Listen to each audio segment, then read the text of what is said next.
நண்பர்கள் அனைவருக்கும் வணக்கம். இன்றைக்கி நம்ம பார்க்க போகிற யோகம் பரதேசி யோகம். அதாவது பிறந்த ஊர்லேருந்து ஒவ்வொரு ஊராக அவங்க பிழைப்பு தேடி ஒரு இடத்துல அவங்க இருக்க முடியாது. 2-3 ஊரில் போய் ஸ்டே பண்ணி அவங்க வாழ்க்கையை ஓட்டிக்கிட்டே இருப்பாங்க.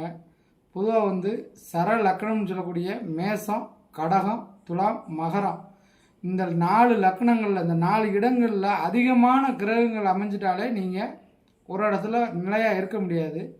அது போக உங்கள் ஜாதகத்தில் 12ஆம் அதிபதி 9ஆம் அதிபதியோட ஏதாவது ஒரு வகையில் தொடர்பு பெற்றுட்டாலே நீங்கள் வெளியூரை தேடி தான் போக வேண்டி வந்துடும். ஏன்னா 12ஆம் இடம் வெளியூர் ஸ்தானம். அந்த மாதிரி இது வரும்போது இப்போ கும்ப லக்கணமாக நீங்கள் இருக்கீங்க. உதாரணத்துக்கு கும்ப லக்கணத்தில் நீங்கள் பிறந்துடுறீங்க. 9ஆம் இடத்துல சனி பகவான் உச்சம் பெற்றுறாரு. லக்னாதிபதி உச்சம் அதெல்லாம் எனக்கு அப்படி இல்லை நீங்கள் சொல்ல முடியாது. அதே லக்னாதிபதி 12ஆம் அதிபதியாகவே வந்துட்டு உங்களுக்கு 9ஆம் இடத்துல போய் இருக்கிறதுனால 9ஆம் இடம் வெளியூர் தூரதேச பயணத்தை குறிக்கிறதுனால ஆன்மீக பயணத்தையும் குறிக்கும். இந்த மாதிரி வழியில் நீங்கள் வெளியூரை நோக்கி சென்றுவீங்க. பூர்வீகத்தில் நீங்கள் இருக்கிறதுக்கான வாய்ப்புகள் கம்மி.